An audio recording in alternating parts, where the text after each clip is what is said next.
Bonjour à tous, je suis Bertrand Fauffet. Nous avons eu plusieurs retours par rapport à la vidéo précédente qui parlait brièvement de la chaîne de valeur agricole.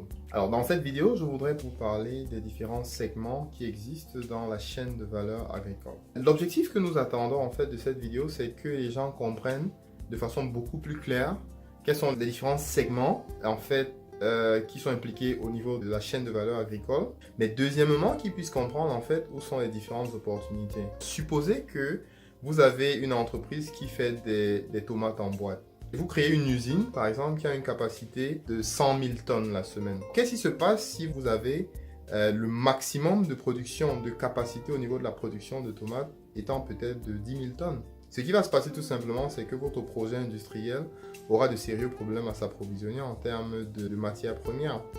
Donc ça, c'est juste un exemple très simple pour vous expliquer l'importance de l'équilibre qu'il devrait y avoir au niveau de la chaîne de valeur agricole. Et les corollaires en fait de ce type de situation, c'est que si vous avez une entreprise qui fait par exemple des boissons et qui a une capacité de production supérieure à l'offre de matières premières locales, ce qui se passe tout naturellement, c'est que cette entreprise n'aura pas d'autre choix que d'importer cette matière première. Par contre, vous pouvez identifier dans la chaîne de valeur les secteurs sur lesquels il y a très peu de personnes. La chaîne de valeur agroalimentaire s'étale donc sur 5 segments. Le premier segment étant celui des intrants, le deuxième étant celui de la production, le troisième étant celui de la post-production. Ensuite, vous avez le marketing et pour terminer, vous avez la consommation. Le premier segment est celui qui vient avant la production. On va dire que c'est un peu le segment qui prépare la production. Okay? Ce segment est le segment des intrants. Dans le segment des intrants, en fait, vous pouvez retrouver tout ce qu'il y a comme agence gouvernementale, d'organisation du secteur, des réglementations et tout. Vous avez par exemple des associations qui offrent des formations et un certain nombre de choses aux agriculteurs ou bien aux acteurs justement de la production. Vous avez par exemple des instituts de recherche, des instituts qui font de la recherche sur les meilleures semences et un certain nombre de choses. Et vous pouvez aussi compter dans ce segment les entreprises qui font par exemple de la fourniture d'eau, c'est-à-dire les entreprises qui font des forages et par exemple des entreprises qui font dans la fourniture en termes d'énergie solaire et tout ce qui va avec. Donc ici, il s'agit véritablement de tout ce qui prépare en fait les différents éléments nécessaires au niveau de la production.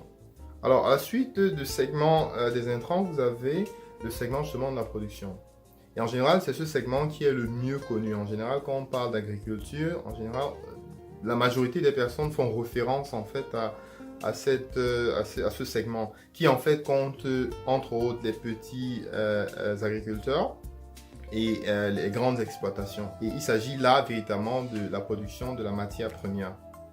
Le segment qui suit celui de la production, c'est celui de la post-production. Une fois que le producteur a produit des bœufs, il passe le relais à une autre institution qui, par exemple, est chargée de gérer un abattoir. Vous pouvez avoir une entreprise qui est purement dans le segment de la post-production, qui a pour objectif en fait de juste abattre la production bovine, par exemple, des fermiers qui, eux, sont dans la production. Alors, un autre exemple dans le segment justement de la post-production, c'est la fourniture d'emballage. Quand vous recevez des produits transformés, par exemple, qui sont dans des bouteilles ou bien des boîtes en plastique ou bien tout simplement des sachets plastiques, ce sont des emballages en fait qui sont constitués par des entreprises qui appartiennent aussi au segment de la post-production. Donc, avoir une entreprise qui se spécialise dans le packaging des produits agricoles est toute une spécialité qui effectivement appartient au segment de la post-production. Après les intrants, la production, la post-production vient justement le segment du marketing. Alors ici, il s'agit effectivement de la commercialisation et du marketing des produits justement issus des segments précédents. Alors dans ce segment, vous retrouvez par exemple des agences gouvernementales qui définissent par exemple les règles, les lois justement au niveau de la commercialisation, les standards et les certifications éventuellement. Alors dans ce segment aussi, vous avez par exemple des supermarchés qui se chargent du contact entre la production et puis le public. Puis on va essayer de mettre des produits à la disposition des clients selon la demande, commercialiser et puis essayer de vanter les qualités du produit, que ce soit du lait, ou que ce soit de la viande, que ce soit du curcuma, quels sont les avantages de ces différents produits et tout le reste. À côté de ça, vous avez aussi les exportateurs. Vous avez aussi la possibilité de vous spécialiser au niveau de l'export des produits agricoles. Si on a une communauté camerounaise ou bien africaine au niveau par exemple de Washington ou bien du Maryland, peut-être qu'en me spécialisant, mon entreprise au niveau de l'export des bâtons de manioc ou bien du ndolé, ainsi de suite. À ce moment, cette personne de ce segment de la chaîne de valeur agricole aura nécessairement besoin d'être en contact avec tous les différents acteurs en amont. Alors, au-delà justement du marketing, vous avez la cible du marketing. Et là, on tombe dans le dernier segment qui est celui de la consommation.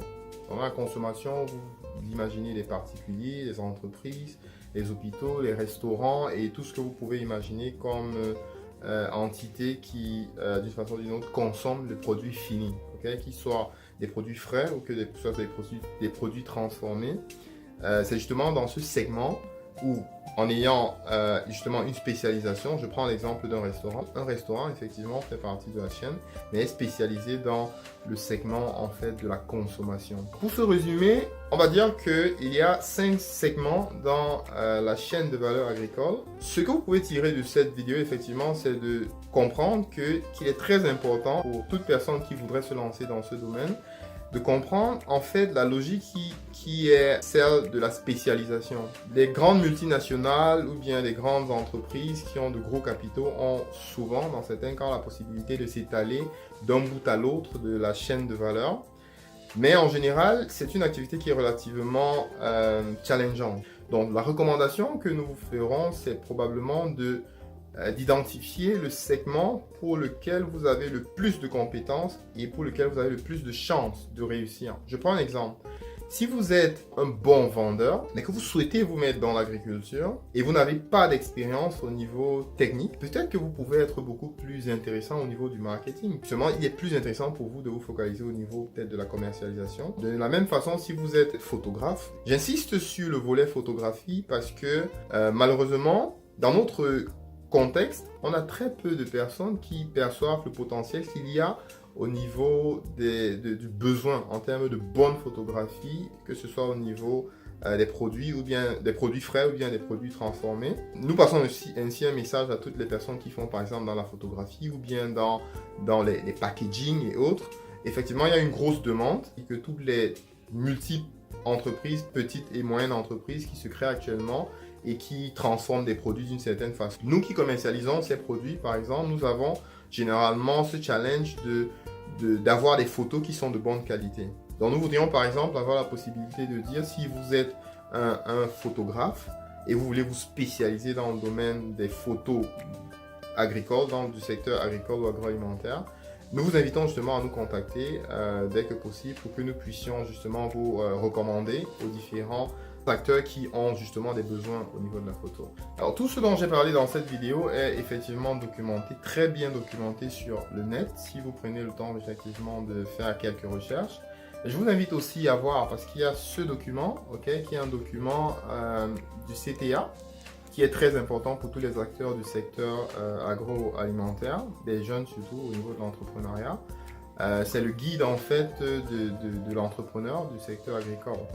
Donc je vous invite à aller sur le site de CTA, c'est cta.int comme international, et puis vous aurez la possibilité d'avoir tous les éléments géants, le thème de cette vidéo et bien d'autres. Voilà, c'est tout ce que nous avions à partager ce matin avec vous, et nous espérons que vous avez pu apprendre un certain nombre de choses. Si vous avez des questions ou vous souhaitez d'une façon ou d'une autre en savoir un peu plus, contactez-nous sur farmer.cn. Et n'oubliez pas de vous enregistrer, créer votre compte. Si vous êtes un acteur justement du secteur agricole, n'hésitez pas, créer votre compte et puis enregistrer votre entreprise dans le domaine qui correspond. Ceci permettra effectivement à tous les différents acteurs qui y sont déjà de pouvoir facilement vous identifier. Il ne me reste donc plus qu'à vous dire merci pour votre temps et je vous souhaite de passer une excellente journée. Au revoir.